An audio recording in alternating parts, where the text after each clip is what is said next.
Part two of the meeting for the municipality of South Dundas for Wednesday, May 22nd, 2024. Apologize for technical difficulties. As I was saying as we went offline, our landfill is full, and we're moving forward with plans to close the landfill and move our residential garbage through the trucks to Moose Creek, and then IC&I will be at the cost of the holder of the materials. Deputy Mayor, would you like to make a comment, just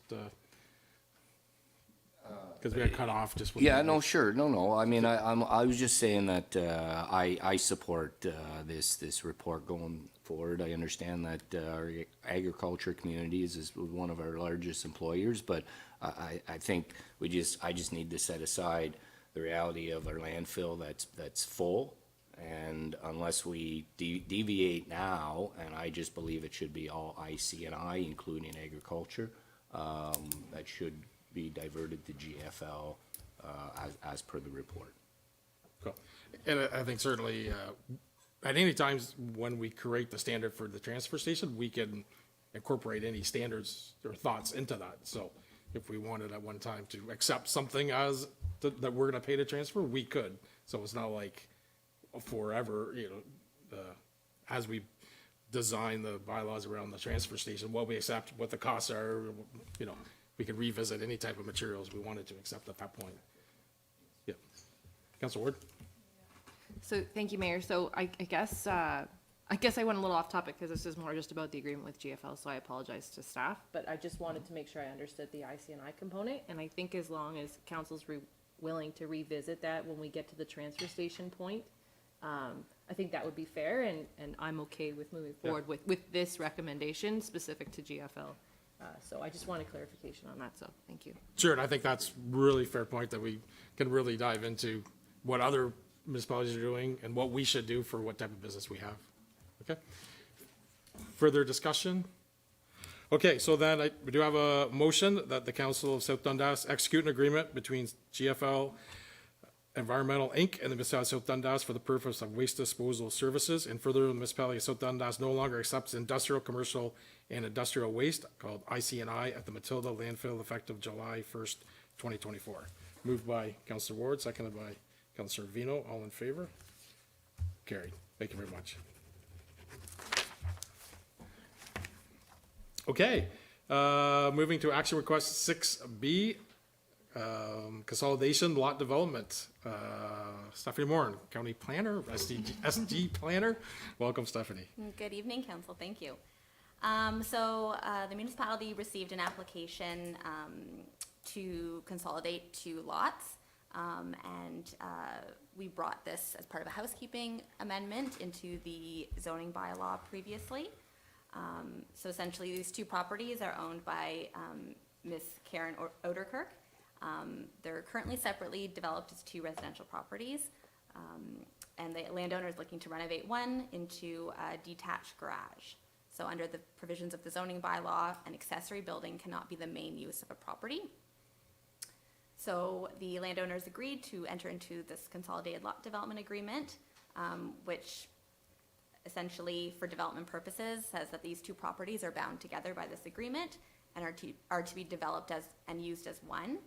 And are only permitted to be sold and used together. So in the future, if the landowner wishes to renovate the existing garage back into a single detached dwelling, they can request at that time to discharge the agreement as long as they meet the zoning bylaw, and the properties can be sold independently again.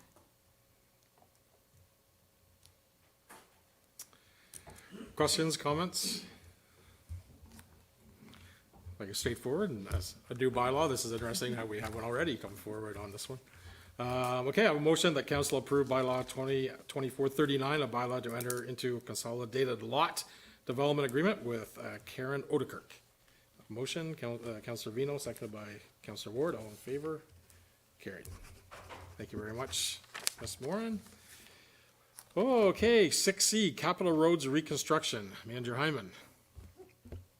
Thank you, Mayor and Council. So in front of you, you'll find the report for the capital roads update. This is strictly to keep Mayor and Council up to date on where we're standing with our roads program. when it relates to finance.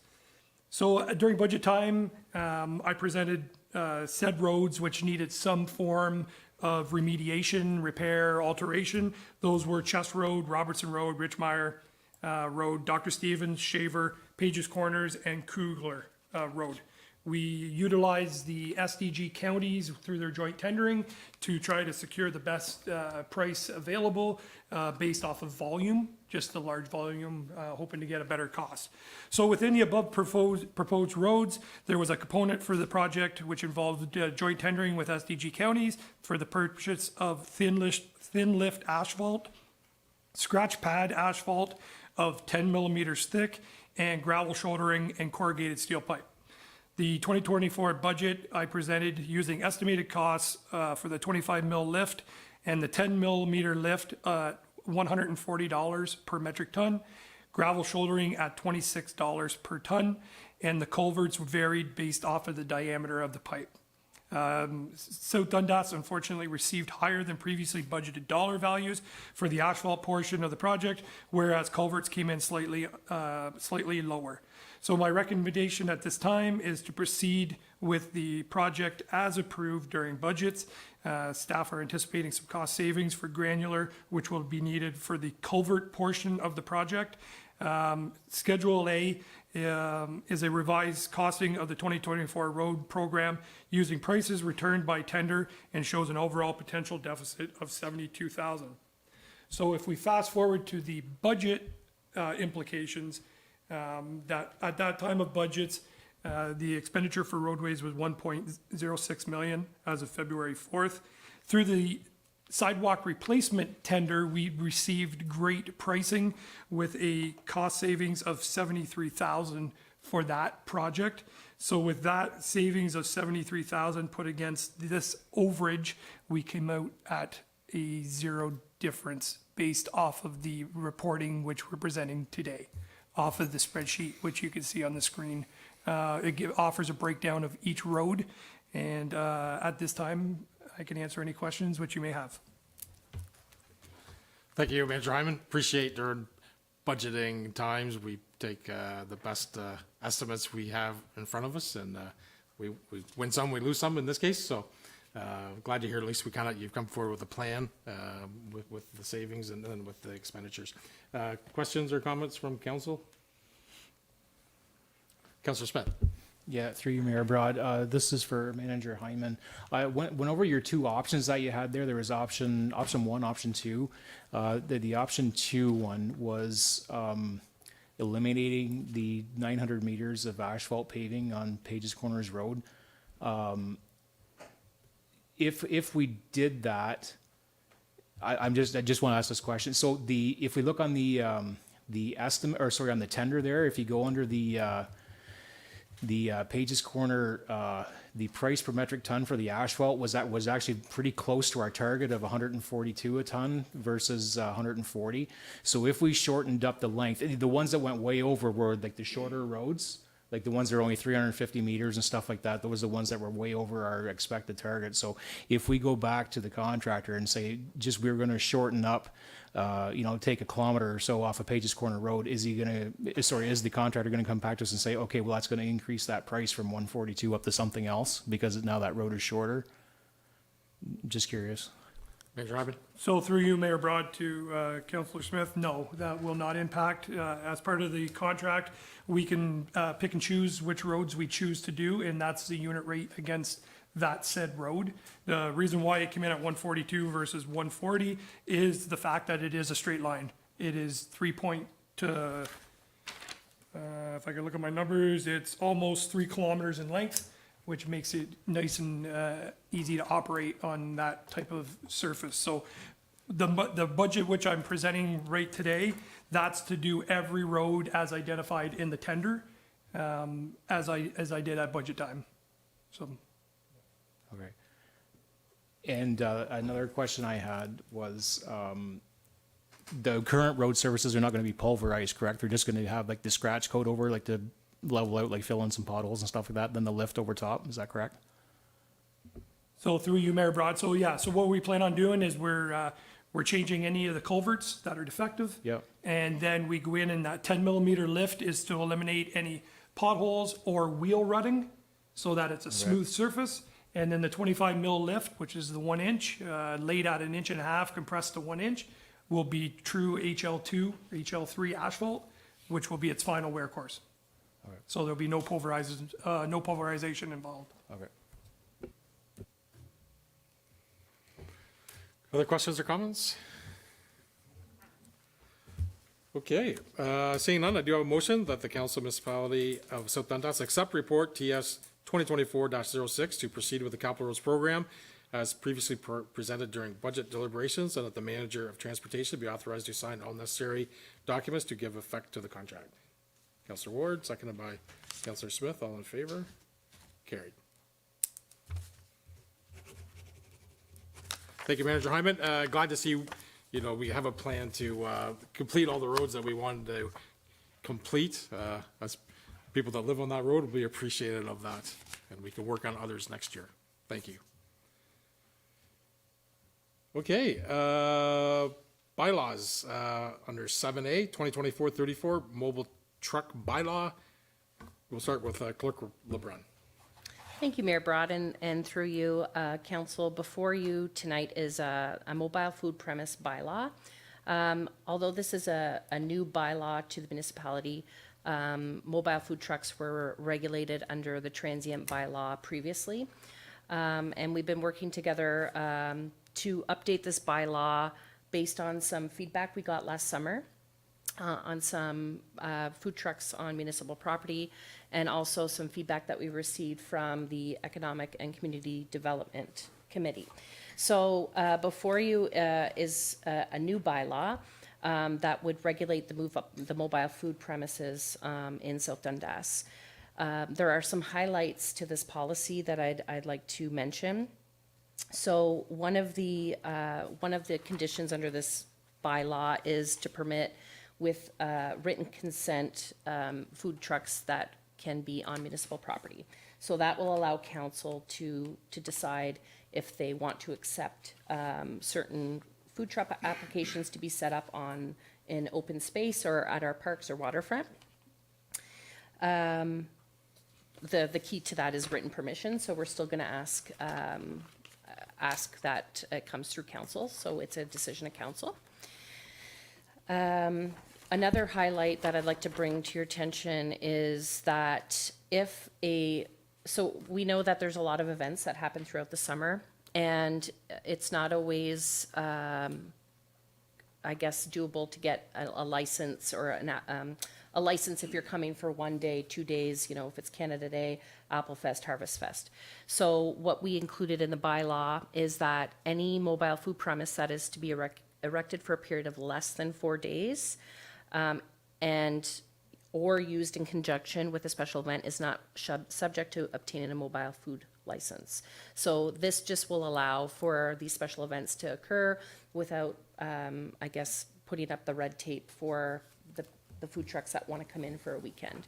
However, the bylaw would require a license, inspections, it's all in the bylaw for council to review, but we would still require that from building and fire.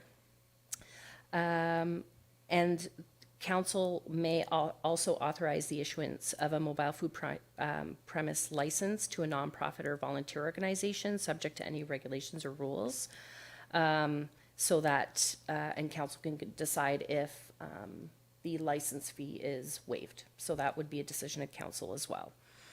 I'm not going to speak to the enforcement part of things. I'm going to leave that to our CBO, Andrew Turner. But any questions you have, we'll be happy to answer, but I'll let Andrew speak to the enforcement part. Mr. Turner. Thank you. Good evening, thank you. The enforcement part basically starts off with more of an education. Once we are informed that somebody has rolled in to the municipality, we would stop by and talk to them, show them the requirements for the licensing, etc. Basically try and get compliance first. Although it is, you know, considered enforcement, we're gonna work towards compliance, have someone work with us and go through the following steps to make sure everything works well. And Yeah, you work with the fire chief between the building and the fire Correct. requirements. You guys work together Yes. on that. Good.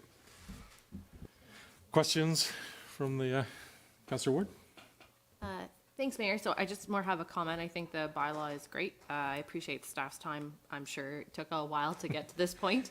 I just ask that maybe we have like a one pager on the website. I'm sure maybe you've already thought of that, but I just think it would be good for anybody who's looking to come into town with a mobile food truck. If there's just a one pager, how to get a license or if they need one, that would be really valuable, especially going into the festival season, if that's okay.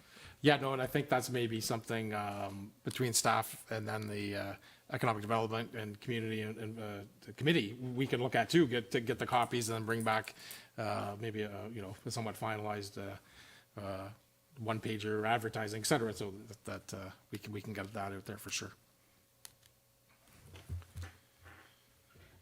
Right. Well, thank you to all the members involved, certainly the committee and then as staff to put this together. So I do have a bylaw, the council approved bylaw 2024-34, being a bylaw to regulate and govern mobile food premises in the municipality of South Dundas. Councillor Ward, seconded by Councillor Reno, all in favor? Carried. 7B, 2024-37, open air fire bylaw. Director of Fire Services, Fire Chief Aldred Hughes. Go ahead, Jeremy. Thank you, Mr. Mayor and Council. Before you have an updated bylaw for our open air and burning, through feedback that we've received from local residents and staff, our current practice and bylaw was quite cumbersome to navigate, and residents having to reactivate permits every 2 weeks was sometimes difficult for them to do by phoning in and technical difficulties. So essentially this new bylaw outlines very much similar conditions to when burning's permitted, distances for safety zones, that kind of thing. But it's eliminating the need for anybody to reactivate a permit. So the moment somebody was to purchase a permit, that permit would be active for the remainder of that calendar year. Moving forward, we're getting ready to start rolling out our new fire management system, First Due, which has Community Connect on it. So all 3 fire permits will be able to be purchased through that community portal, and fire staff will be able to reference them at any time on the iPads in our trucks should we get called out for anything. So this new bylaw just kind of lends hand to that system and takes a bit of workload off of staff, frontline staff, and makes it a better experience for the residents moving forward. Great. Couple questions. Thanks for Chief Hughes. Communication. So going forward or in the future, when all the systems come online, no matter what type you have, when do we institute a burn ban? What type of communication then are we able to have with the residents of the permit holders? Thank you, Mr. Mayor. Actually, that's one of the real benefits to this program. Once a resident purchases a burn permit, if we were to issue a burn ban for any reason, that resident would get an immediate notification through email, text, telephone, however they choose to receive it, notifying them that a fire ban has been issued, and then again when it's lifted.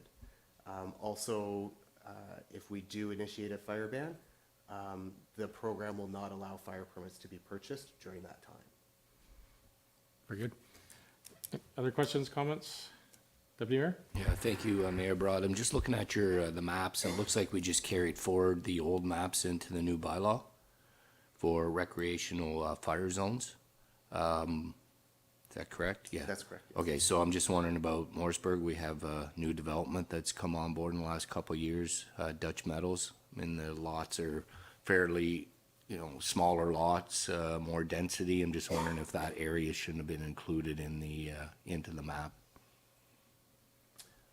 Sorry, through you, Mr. Mayor. Yeah, that was the intention. That was missed on my part as far as updating that map, but Okay. that was definitely a part of it. Okay, perfect. And the only comment I would have is I'm very happy to hear that we only have to phone in once. That was kind of something that annoyed me. I don't personally have a campfire or anything like that, but I just found it was kind of silly to have to phone in each time. I thought the once per year would have been significant enough, so I'm happy to hear that. I think it's less onerous on everybody's part. Well, thank you. Thank you. Councilor Ward? Thank you, Mayor. So I echo the Deputy Mayor's points because I actually had to call in every time because I do have a small fireplace or fire burn pit or whatever you want to call it. So thank you for streamlining it. I think a lot of residents in South Dundas will thank you for that as well. I did have a question. You did mention just when you were talking that once you have the portal, that permits can be purchased. So right now, my understanding is there is no fee for recreational permits as well as the drum permits as well. Is that correct? Sorry, through you, Mr. Mayor, yes, that is correct. So some of our permits do have a fee, some of them do not. So depending on what permit the resident selects, will have a fee attached to it. Okay. And all of the fees and payments will be done through the same portal. Okay. So, and a copy of the bylaw will be attached to it and everything as well too, so it's streamlined. So sorry, just to follow up. So just to clarify for people watching and those listening, there is no fee for recreation right now or for the drum. It's just the larger agricultural That's correct. fires. Okay. But still need to get a permit. You still have to get a permit. Yeah. Clerk LeBrun? Sorry, I just wanted to clarify, it is $20 for a drum. For a drum. Yeah. For the rule. So can I have As a per fees. follow-up to that? Yeah, of course, Councilor Ward, yeah. So, Yeah. so I'll be honest, there's a lot of properties that are not in the appendices that are very small. Okay, so my property, for example, is very small. I'm gonna lie. So there is a bit of a hesitation there. So my problem with that fee, and I had thought maybe we had got rid of it, so I was kind of hoping that's where I was going with this discussion. If I'm having a recreational fire that's less than 3x3, it's tiny, why am I paying $20 when someone in town doesn't have to pay? So I just want some clarity on that, I guess, then, because I was kind of hoping that maybe that had gone by the wayside, but I can understand fully the ag permit, like I understand that, but. So if I can speak to that, and through you, Mayor Broad. Yes, go ahead. So, right now, the burn drum falls under the open air permit, which is $20, ag is 25. So if that's the desire of council, I think we can just change the burn drum to fall under the recreational permit as one of the approved. I believe what we were looking to do was leave the fee structure as structured for now until we come into our new year. Because right now, we're going to be pulling permits that people have already purchased and done versus the new permits on the new portal. We'll actually be accessing permits from 3 different resources and sites. So near the end of the year, when we come up to our fees scheduling, we'll be addressing that at that time for moving forward in 2025 and forward. And to your, through Mr. Mayor, to your point about the why you would be paying $20 for the drum fire if you're only having the small one that somebody in town is having. Though I can see your position on that, because your property also lends you the ability that you can go bigger if you want, that's your choice to have the smaller one, as far as I understand the way it was originally structured. Maybe just a Yeah, so discussion since in the future. bylaw and the fee schedule are separate, we could for 2025 look at the fee schedule, not like as part of the bylaw change. And especially since folks have already paid for 2024, we could look at it that way. Deputy Mayor? Sorry, through you, Mayor Broad, and now the more we talk about this, the more I get a little bit more confused. So if Councillor Ward wants to have a fire in a drum, she has to pay $20 for a permit? Yes or no? Yes, and Yes. If she wants to have a little campfire on the ground, does she have to pay $20? yes. Okay, I'm thinking that's not very fair. Because I agree, and I understand you said all of a sudden we've issued some permits, but I think it's one fits all on this one. So are you gonna say that now if 100 other people that are outside your area is gonna pay $20, but inside the area, they're not gonna pay $20 moving forward? So again, through you, Mr. Mayor, right now, we're not looking at changing, discussing, and going through the fee structure. We're more concerned about the fact that right now, the current bylaw has many different interpretations to it as far as to whether or not you can burn and the safety precautions around it and the reactivation. As far as the fees and structures, we're looking at updating that when we update our full user fees bylaw. Dr. Yar? Sorry, I don't mean to have a great debate about it, but I think it is tied. It is tied. Whether we want to say, I'm not trying to put you on the spot, chief, or anything, I'm just giving you my opinion. If we're changing something, we should look at it in totality, not in just certain sections. So I believe we should be fair for everybody. And I believe either we're charging everybody $20 or we're not charging anybody $20 for the thing. So my question would be, how many permits have been issued that somebody's paid for the $20 fee to date? Don't have those stats. And can we, and it, Well, we can ask for a staff report to Yeah. bring this back, so we can't change the fee structure, we don't have a report and or a bylaw to amend the schedule. But we can ask staff to bring back a report. okay, fair enough, fair enough. Fair enough. Councilor Ward? Thank you. Yeah.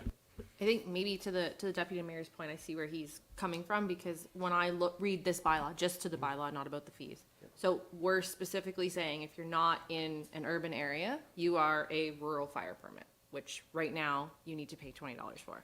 So maybe there needs to be a different type of rural, like maybe there needs to be language in there that defines like maybe it needs to be a size definition. That's all I'm saying, is that, you know, if you go ahead and you want to have a drum fire and you apply for a rec permit and it's free, and then the fire department gets there and it's not a 3x3 fire, then by all means, they should have gotten a permit and et cetera. But maybe just some language in the bylaw to separate those, because right now, the way it reads is that brush fires and burn drum fires are the same. And maybe there can be some language just about separating that, or if you're outside an So, urban area. through you, Mr. Dr. Mayor, Hart? currently right now, we have that definition that the recreation fires are only in the town centers and the other ones are outside. With the new software, we can change and modify permits too. Right now, the way we're set up, permits are being obtained through multiple sites depending on the type of permit. So we could very easily set this up that if you wished to only have a recreational permit, you could obtain one at your current residence. But then if you were to decide you wanted to use a burn drum or a bigger fire, you would have to get a second permit now to do that. So we can set those parameters up, allowing a rec permit to now be issued to a rural address. If that would solve that issue for council. Through you, Mayor, I think that's exactly what I'm kind of looking for. Okay, Yeah. so sure. why don't, yeah, go ahead, Councilor Vino? Yeah, just on that point, I think that's exactly what we need. And then essentially the red zones that are currently defined as our recreational zones, instead of being that's where you don't have to pay and everywhere else you have to pay, that's just would now become that's all you can have there is a recreational fire. You would never be able to get another. And in that, because I see where you're going with adjusting everything at one fell swoop type thing, we need to look at some of the newer hamlets and whatnot that have popped up over time. Because you said about Dutch Meadows, Deputy Mayor, where we live in Mariah Town, I wouldn't want to see any bigger of a fire than 3x3 there either. So like that, it might be this is now the time to look at where our growth has been and where the denser areas are, and kind of modify those inclusion zones, I think, at the same time.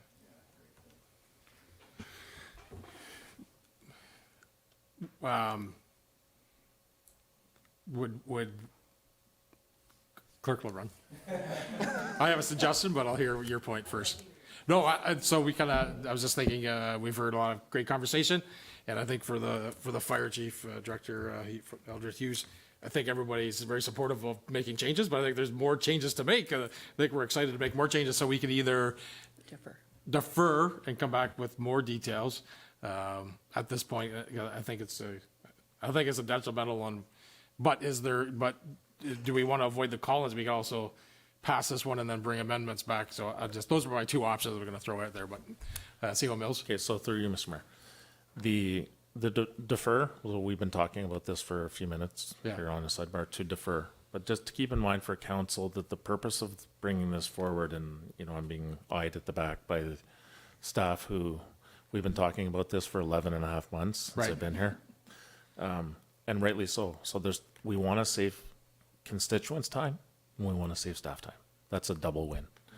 We want the cost to be reasonable, and if we're going to subsidize, maybe it's subsidized software, because we're going to be using a lot less staff time on this, because you're not going to have to call to renew. Think of it as a last weekend, long weekend, nicest long weekend in a long time. Someone comes to the end of the week, oh, I forgot to get my burn permit, or Turn it on. now the yeah. convenience, they're probably doing it without a permit rather than coming in. And then there's the carbon footprint. I mean, I would expect very few people to have to come into the office anymore at all. And that's hundreds, 500. I don't know how many permits were there last year total. Yeah, hundreds. I stopped counting. I had pages and pages. So 600, say it's 10% come in. So it's 550 less trips into the office. So it all equals, we'll come back. Yeah. And then the next meeting or two, and keeping in mind budget wise, this is what we agreed upon and we budgeted for 2024. So let's get it all right for moving forward in 2025. That's Yeah, so I think expanding some of the rule areas, clarifying the drum, the size, I think it's good information, so, I don't think, we just want to add on to the bylaw, not, change what your thought process, because I think we agree, reducing all the call-ins and having the new programming that's what we want to have. Deputy Mayor? No, just to you, Mayor Broad, and just response, I don't think anybody's debating the bylaw in terms of the need of it and the benefit of it. I just believe that there's some tweaks that with the feedback we're giving you, there's a little bit of tweaks that we could do just to make it a little bit better. And I don't think there's a lot more staff time that's required. It's just, let's just get it right if we're gonna do it once again and not have to revisit it again in 11 months. So I appreciate that time that you spent on this for sure, and all staff's time for sure. Thank you. Okay, so we'll defer the motion, sorry, go ahead, So Fire Chief. just for you, Mr. Mayor, Yeah. just to clarify then, just brushing it up and coming back with fees and updated mapping.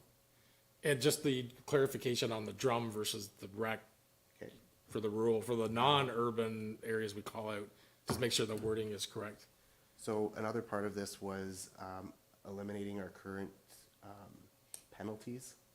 So currently a penalty is MTO rates per truck with a minimum of 2 hours, I believe. So we were going to be referencing the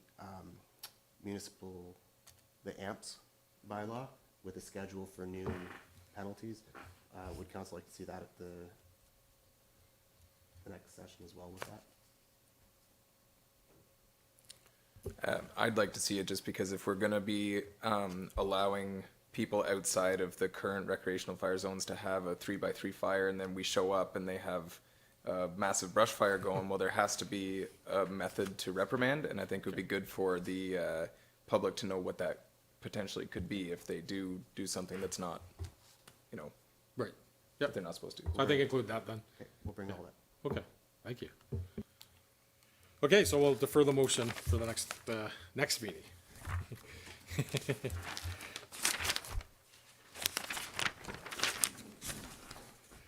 Okay, under 7C, 2024-40, final tax rates, Treasurer Stewart. Welcome, Julie. Go ahead. Thank you. Through you, Mayor Broad. The Municipal Tax Act requires a bylaw to be passed to establish a final tax rate for the municipality. This tax rate consists of three parts. Part for the municipality, which we retain for the operating and capital budget, and the other two parts being the county and education, which are forwarded to the counties and the province quarterly throughout the year. The final tax billing, which will go out in June, has two due dates, being June and September, generally the last business day of each month. In this case, well, I guess every year, because September 30th is National Truth and Reconciliation Day, which the financial institutions are closed, we've moved up the due date. So being National Truth and Reconciliation Day is a Monday, the due date for the September installment will be the Friday, which is September 27th. So just something to note for that one. But otherwise, if there's any questions, be happy to answer them. Questions, comments? Councillor Smith? Yeah, through you, Mayor Broad, for Treasurer Stewart, what is the blended with the counties, the education and our portion all put together as All of one? it. It was 4 something. I'll look that up. What was the county portion? Was it 4.3? Four. I'm checking.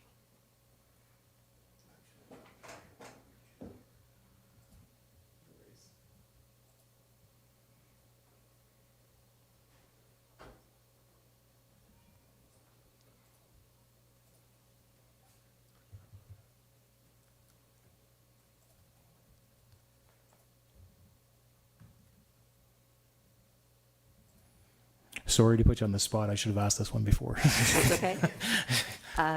The combined is 4.83. 4.83. Okay. Yes. Okay.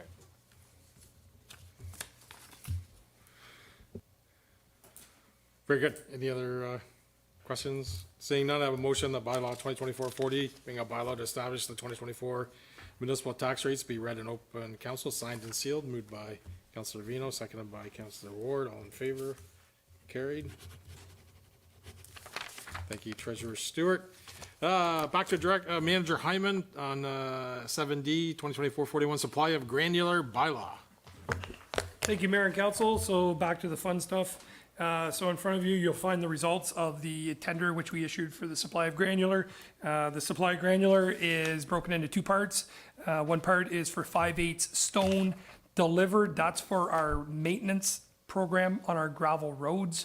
At that point, we rent a grader and a water truck that works alongside with our own grader and our staff member that takes the tickets for applying the material. The second part of that tender was for the stone dust. That goes against our winter maintenance for mixing with salt. So those were the 2 parts to that tender. We received 2 bids, one from Cornwall Gravel and the other one from R.W. Tomlinson Limited. You'll find in the budget implications that during budgets for 2024 that staff or myself allotted $80,000 towards the gravel roads program, which included the rental of a grader and water truck, and $207,000 towards the winter maintenance program, which also includes the purchasing of salt. So I would just like to reference the fact that prices have gone up like every other thing out there. So in 2023, prices for maintenance stone were received at $12.92 and stone dust was received at $16.11. And you can see the difference up top with 5/8 being $15.39 and stone dust being $17.53. I can answer any questions which you may have at this time. Councillor Vino? Just curious, is that delivered or do we pick it up? Through you, Mayor Broad, the 5/8 stone is delivered. They deliver with belly dumps. And the stone dust is delivered on site to Matilda Garage and to the Stevenson, to the Williamsburg Garage on Stevenson Road. And then we do the mixing ourselves internally. Very good. Other questions, comments? Thank you, Manager Hyman. I have a motion that Council of the Municipality of South Dundas accept report TS 2024-05 to award tender TS 2407 supply of granular to Cornwall Gravel Company Limited in the amount of $15.39 per ton plus HST for maintenance stone and $17.53 per ton plus HST for stone dust. And furthermore, the bylaw 2024-41 being a bylaw to execute an agreement with Cornwall Gravel for maintenance stone dust be read and passed in open council, signed and sealed. Moved by Councillor Vino, second by Councillor Smith. All in favor? Carried. Thank you very much. And under 7E, E, 2024-42 hazardous waste agreement. Clerk LeBrun and Councillor Ward is stepping aside. Yes, thank you, Mayor Broad, and through you. So before you is a service agreement that we'd like to establish between the Township of North Dundas and the municipality of South Dundas for the hazardous waste program. This is a program that we've participated in for many years. Our South Dundas residents are able to bring their hazardous waste to the Boone Road, I think that's how I'm saying it, Boyne Road Hazardous Waste Facility in South Dundas. So there was never really a formal agreement in place, so this is, this agreement before you is to formalize, I guess, the partnership. And the agreement will be in place if council chooses to accept it. It will be in place effective immediately for the first hazardous waste day on May 25th. And there's also 5 other dates that our residents would be able to dispose of their household hazardous waste in North Dundas. And happy to answer any questions. The annual fee for South Dundas will be approximately $1,500 and payable to North Dundas. Questions or comments? Pretty standard. Appreciate North Dundas taking our hazardous waste.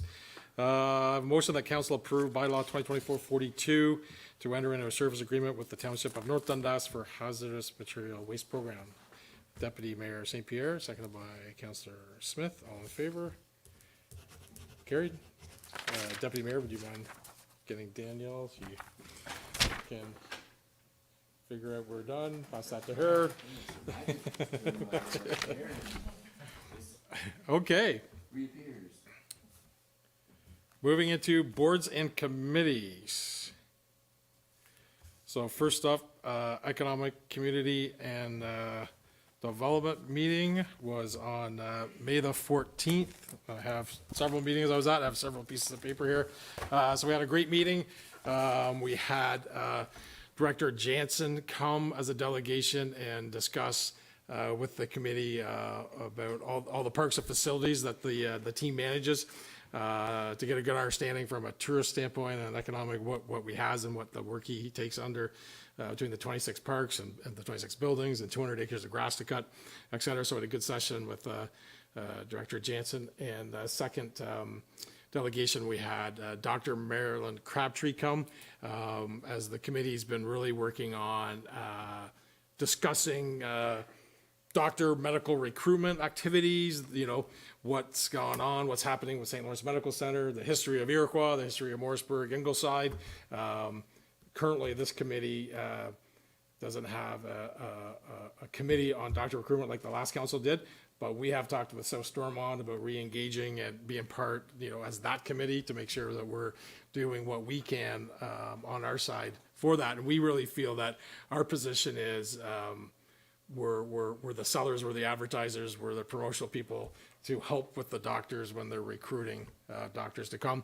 Dr. Crabtree did really talk about how you know, the most important piece for us is recruiting of retirement doctors, right? You know, and getting that, those, you know, keep that flow going, right? Is, and then for the whole area to get more doctors, you know, if we don't get a doctor in St. Lawrence Medical Clinic, but if Cornwall gets more doctors, then there's more availability for people that are east of here. So great conversation on how that all works and then how the Economic and Development Committee could be part of that, doing, you know, we've been at trade shows, we've been promoting ourselves at the Winchester Hospital and just being all part of that. Lots of stats to show and very interesting to understand how that works. The new money that we received for increasing the staff, so that's all work in progress. So there was lots of activity with those two delegations. We also talked about the pop-up shop. So if you've seen any postings or been driving around the community, the pop-up shops are in the painting cycle. So I know one is done, a couple more will be close to done, and then the pop-up shops, two we placed in Iroquois, two will be placed in Morrisburg. I believe at the next meeting, we'll probably have a pop-up shop vendor agreement, a new agreement we're proposing. We're working through that with with that committee. Cycling pass update, we have a lot of passion within the committee with the cycling pass we do have, and realizing how it is a great attraction.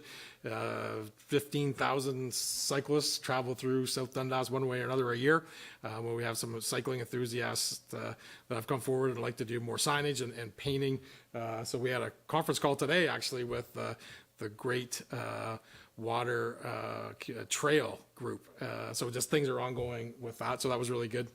And then we had a update on the Iroquois locks. So federal property with the Seaway Management Corporation owns the Iroquois locks, and we're continuing to meet with them and ensure that we get the state, the bathrooms reopened. We have porta potties there now, but in the property maintenance, so we're working with the locks. So we had an update all about the locks. You were there, Deputy Mayor. Anything else to add? No. I think that was the. Did you want to say anything about the, Dr. Crabtree did talk about, people being connected and non-connected to, doctors, direct doctors, and that in the KOE and the KOC postal area, it's actually around 3 to 4%, depending on which area you're referring to. Right. Right. Yeah. So that was very interesting where we had, she had some stats about the postal codes and how many folks have doctors, which is quite low in our area. But we also recognize, how big the area is and how people are traveling, potentially from, east of Cornwall for a doctor in Morrisburg. So if Cornwall had more doctors, they could have Cornwall doctors free up time with us, they're closer by. So there's a whole statistical piece to of that piece. But yeah, we found very interesting and more to come on that. Okay, that was Economic and Development Committee. BIA, Councillor Vino. Thank you, through you. So the BIA's had a lot going on. I think if you were to read in the newspapers and whatnot, I mean, there's been lots of things going on there. So we did put out a survey to everybody in the BIA inclusion area, and I believe there was 37 respondents, 34 of whom were very much adamant that the BIA is a positive thing for them. Which was great to see that kind of feedback. However, the BIA group is desperately in need of help, to the point where an executive board, like a board of directors, I guess, is currently not fulfilled. So the last meeting, we were able to fill all the positions except for the chair, and which at the time we talked about council, the municipality being able to appoint myself as chair to try and get us through and get some recruitment done. Staff is currently working through that process to be sure that it is legal and is proper, because there's a lot of, I think, not red tape, but there's a lot guidelines to look into that. So we look forward to a report next council meeting for that. But if anybody is watching this, and what we really need, if anybody's talking to anybody out in the BIA world, we really do need more help. There's 4 members that show up of the 34 respondents, and to continue the BIA as it stands, we really need help. And so right now we're basically, I don't want to say in limbo, we're continuing to work with the flower beds and whatnot to try and maintain the shopping plazas to the best of our ability, but without enough help, it's proving very difficult. So yeah, we'll look forward to a report next meeting, and hopefully we get some traction with some folks to give us some help. Yeah, okay, very good. Interested to see how the survey and the amount of volunteers didn't match. So survey was we want to continue, but we don't have enough people to execute the work. So more to come on that. Appreciate your time you're spending on that, Councillor Vino, and hopefully we can make some improvements. Okay, youth working group. So meeting today was canceled. We have a few students, youth's not available at the last meeting. I don't know, Councillor, where did you've probably been busy, so you were at the last meeting as well. The last meeting we had last week, because we were meeting almost weekly. Just a few notes. They're starting to talk about events that they'd like to do, a little ball hockey or volleyball or tournament or soccer tournament. So talking about doing some sort of fundraiser with involving use and to get more activity, which would lead to, they're talking about doing some health kits, and they have some sponsorship ideas and reaching out to some partners on that. So youth group is ongoing, so it's good to see that they're active. On 8E, SDG County Council meeting. So County Council meeting was yesterday. We had 2 delegations, which would be somewhat of interest definitely for South Dundas residents. One was on the Highway 401 Power Dam Drive interchange. So first steps of replacing that entire interchange is undergoing. Obviously, we'll probably see anything for a couple of years before construction begins, but that's ongoing. Long-term plan would be to turn it into two exits, 2 entrance ways. Today, it's only 1 entrance, 1 exit way, but that's a longer-term plan, so we got a delegation about that. And then the second one was from the Eastern Ontario Road Superintendents Association with the upcoming ARs. I know Manager Hyman and his roads crew are going to be spending a bunch of time at ARs as we host the annual trade show for road supervisors for all of Ontario. And the Eastern Ontario group are hosting that, so that's ongoing, and that's going to be June 5th and 6th. So we received a delegation from Ewell McDonald and Sarah McDonald discussing that event down in that's going to happen in Cornwall. So it's bringing a lot of visitors to the area. We made a proclamation with the 240th anniversary of SDNG. So there's an event happening the first weekend in June in Cornwall with the 1784 anniversary of the landing. At that time,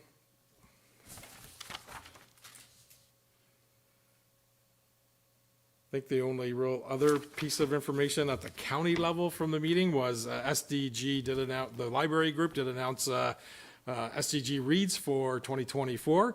The author is Craig Shreve, and the book that the communities to share read is the African Samurai. So that is the book that we've chosen, and he'll be in Maxville hosting residents October the 7th. So more to come on that. That was just announced at our county council meeting on Monday. I did make a notice of motion at that meeting to strike up a committee, which I'll probably be involved in, on the call to define. We've had a lot of requests at the county level for United Way and the last resort. So social programming, social development programming that county council has been funding through the council council money.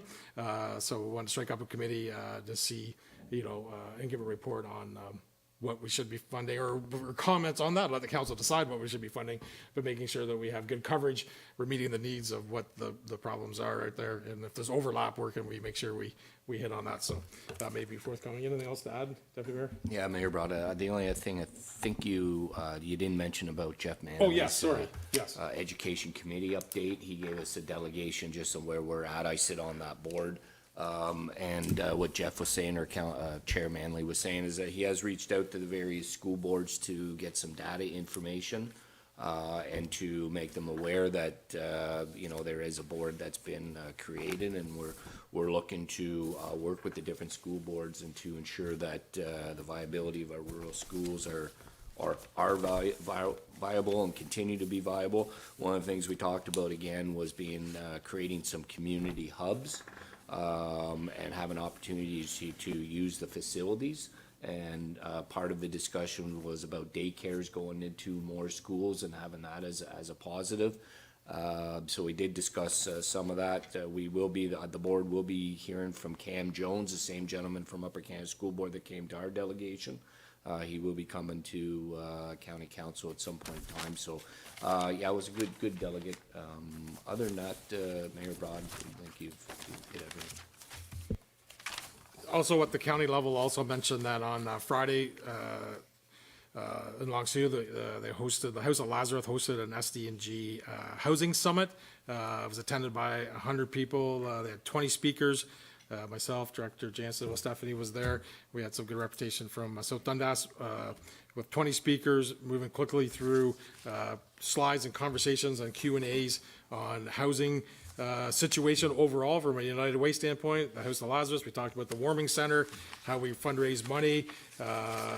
MP Eric Duncan brought some solutions from his former mayor's hat that we could be thinking about executing. So we're going to be working on that. So it was a really excellent session for us to not only hear some of the stories, but some of the work that has been done, and then some of the work that we need to do. And we shared ideas from other communities. North Grenville was there as well, talking about some of the activities they had done as well. So it was a good session, good day, and looking for hopefully some follow-ups from that, and maybe some more information I'll bring back on that. Okay. I think that was all I had from STG County side. Morrisburg Waterfront, Councillor Vino. Yep, through you, Mayor Broad. So we had our meeting last night, actually, extremely productive meeting. I'll start with some physical improvements that are ongoing down at the Morrisburg Waterfront. You'll notice that the second viewing platform is well underway, nearing finished. We had new fishing line disposal units being put in, was supposed to be yesterday actually, but was supposed to have been done today. So at the T-dock, the Morrisburg dock, like at the boat ramp and down at the beach, for the fishing people to be able to get rid of their line so it doesn't get tangled up with other fish and wildlife. And we chose our new welcome sign for the dock. So most people will remember the wooden sign that was at the dock since forever, I think. It was old, dilapidated, and needed to come down. And so one of our local residents was able to come up with some different designs. And so that will be getting replaced. It's along the same theme as all of our other South Dundas signs like you would see at the dog park or the beach and whatnot. So that got chosen. Planning some events for later this year. The movie night that we had last year down at the kind of in behind the dockside was a great success. So there are 3 more of those this year on June 13th, July 20th, and August 17th. And the Iroquois Waterfront Committee at our joint meeting kind of latched onto that, and they are extremely excited about it. They're going to be doing, I believe, 2 of their own, and Ross Video has generously donated $6,000 to both groups combined to fund the movie nights. So that is excellent for them. I actually believe the one in July is being held at the beach, and it will be showing Jaws. Nice. So that would be an interesting one. We are planning our bonfire. So for residents that remember our Christmas tree bonfire back in the day, so we'll be starting the planning for that in September. Iroquois has again, through our joint committee meetings, really driven towards that. And we've kind of decided to make it more of an all-inclusive South Dundas thing and bring it between Iroquois and Morrisburg. So that's what we're hoping to plan. Good. So one thing that I was hoping to have some discussion on is that part of our Parks and Rec master plan, one of the major, or one of the top priorities that came out of that was multi-use pad, and I know I've talked about this in the past. The committee has now gotten to the point where we have our funding roadmap and our plans and our costing and everything all in place. And so what we need now going to move forward is essentially approval in principle from council so that we can start the funding process. So whether that can happen, I think that'll need to be a report to council and then we approve it in principle at that point, or I don't know if it can be just a discussion. Do you know that one offhand? Yeah, so we should bring a report forward just on, 'cause I know geez, some period of time ago you brought forward some plans and drawings and et cetera, so it'd be nice to maybe reconnect on, okay, this is the next steps and bring an official report back, and then we can approve the next step, and then, obviously think about funding there in the future. How do we get that, So we have applied, Good. the committee has applied to multiple grants through OPG and AFRA, I think, and one other one, Right. or AGRA. So yeah, we'd like to be moving forward with that. So I guess I have direct staff to bring report back or staff from our committee? This is new to me, right? So, Click or run, what's your best suggestion at this point? I think if, sorry, through you, Mayor Broad, and to council, but I think if the committee is wanting to make a recommendation to council to bring a report back, I think the best, I guess, procedure would be for the committee to submit a request to council so we can get it on the agenda. The agenda, then council can direct staff through that official request from the committee. okay. That would be, yep. Sorry, Kirk LeBrun. So a council member can't make that official request based on sitting in a, I'm just asking for future, I think, so could Councilor Vino or anybody request that now? so through you, Mayor Broad, I think that a notice of motion is one way of doing it as well. I guess my train of thought was because it's coming, an idea coming from the committee of council, that it maybe would be better to have the recommendation coming from the committee. However, there's more than one way of doing things sometimes. So if it's just staff directing us through a notice of motion, I don't see any reason with that either, problem with that either. Yeah, we did set up the, you know, in the terms of with the committees of council, they would at a meeting make a recommendation to council and then make a motion and vote on it at that meeting, right? So that was how the data was going to flow from the committees to the council team. Mayor Broad, so I guess my question to Councilor Vino, has your committee discussed it, and are you bringing forward that recommendation on behalf of the committee? Yes. So what they're looking for is, in principle, to be able to move forward to start the funding. And so, yes, I would be formally bringing that to the table at this point. Yeah, so I guess we need to see what the funding process is going to look like. 'Cause, Okay. yeah, So we'll bring that forward to the next meeting. Along with that, the last thing on the or on my notes here is there is also going to be a recommendation coming from the committee as they've identified significant safety concerns with the vehicle traffic and pedestrian traffic along the Morseburg waterfront, mainly the it's a Canada Way, especially through special events. So they have some potential solutions, options, but it is of their opinion that this needs to be dealt with expediently. So it's whenever there's major events, or not even so much anymore, the waterfront is getting used so much more. They're very concerned about the young ones running out from behind cars, and there's traffic there now, and because everybody's parked on both sides of the road, it's not a safe. And so what we're worried, or what we're trying to avoid, is getting to the point where somebody does get hurt and then we deal with it. We're trying to be proactive about it. So there will be a recommendation coming to council at the next meeting for that as well. okay, yeah, good to hear that you're looking at it and understanding what the needs are as the waterfronts are busy and ball tournaments and people using the splash pad, and you know, there's many. They're looking forward to what the recommendation is. So, as an example, soccer Saturdays, we close this section of the street in front of the school during that time, right? So we do have options. Looking forward to that. Deputy Mayor. Thank you, Mayor Broad. Just another question I have for you when you're talking about parking lots and safety and whatnot. Is it your committee's mandate to look at the parking lot at the boat launch?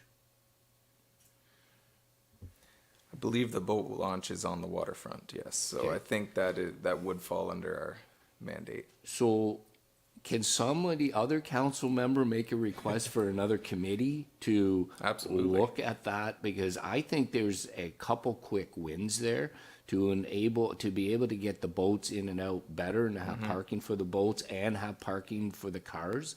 I think there's a little bit of a mix match that's happening there, and I think there's some quick solutions to that. So I don't know if you want to talk about that offline, and then you can bring that to your committee. But I think it needs to be addressed. I mean, and I know that the asphalt's horrible, but it just, the parking lot could be, with a couple minor adjustments, could be better utilized for the boats and the cars.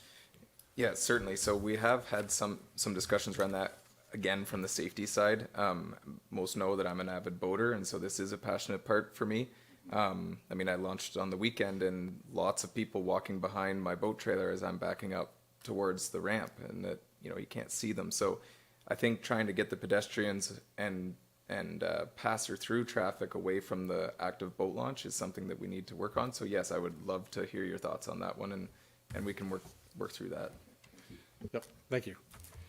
Thanks for the report, Councilor Valence, that's good.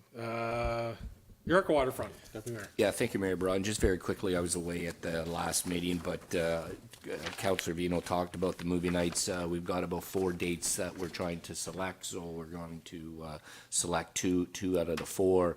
And then just through correspondence, I see that we're trying to address the wildflower planting. Some of the growth has occurred, but some of the growth hasn't. So we're trying to figure out, well, do we need to put some more topsoil down? Do we need to work up the ground a little bit? When do we do that? So that's just kind of some discussions around the plantings that we have. So that's my report. Just nice, quick, and easy tonight. Thank you.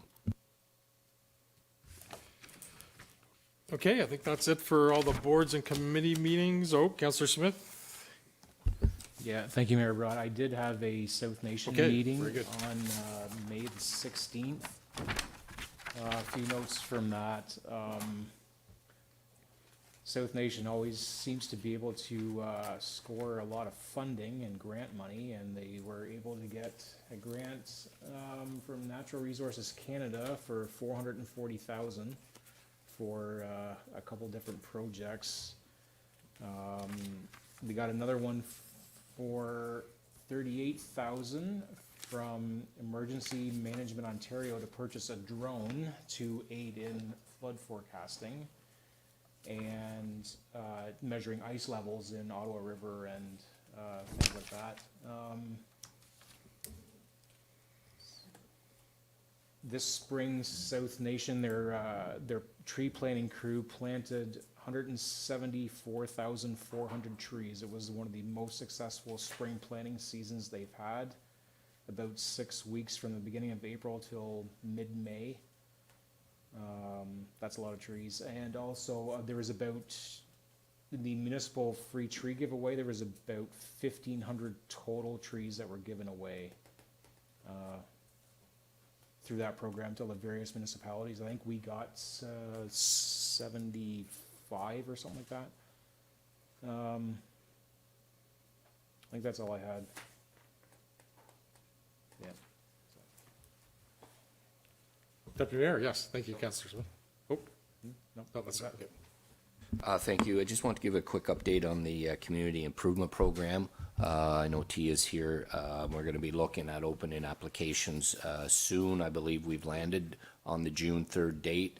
Applications deadline will be July 12th, and then we're going to set up a meeting shortly thereafter. But I just want to put it out there just for people to, hopefully, the more than David Jansen's mom and my wife's watching that ZIP program, that people start getting ready for that. It's we've done a good successful program for a number of years now, so hopefully businesses can start thinking their way through that, and I'm assuming we're going to start posting that very quickly, as T is shaking her head yes. So thank you very much for that. Yeah, thank you. Okay, under consent agenda, 9A, Plaza Parking Lot Usage Request. C, Fire Tanker 183 Replacement. D, FSW Fire Service Women Ontario. E, Minutes of the Economic Development Committee meeting. F, Resolution from Prince Edward County, End of National Housing Affordability Crisis. G, Resolution from the City of Welland, Provincial Regulations need to restrict keeping of wild animals. Resolution Lake of Bays, Royal Assent of Administrative Monetary Systems under the Ontario Building Act. I have a motion to accept all those items under the consent agenda. Councillor Ward and Deputy Mayor St. Pierre, all in favor? Carried. Okay, under discussion items, we have added 9B, compactor repairs required. Councillor Smith. Yeah, through you, Mayor Broad, just a question for Manager Heineman. What was the exact, I read through the report here of all the pieces that had to be replaced and all that stuff, but how much engine damage was there to the compactor engine? Did we get a whole new rebuild engine out of this deal, or? Manager Hyman? So through you, Mayor Broad, to Councillor Smith, the simple answer is yes, you're getting a rebuilt engine. There were some scored pieces in the engine. We thought originally, when the first issue happened on April 19th, we thought it was just a turbo failure. So we ordered a new turbo. We thought that it had stopped at the turbo. However,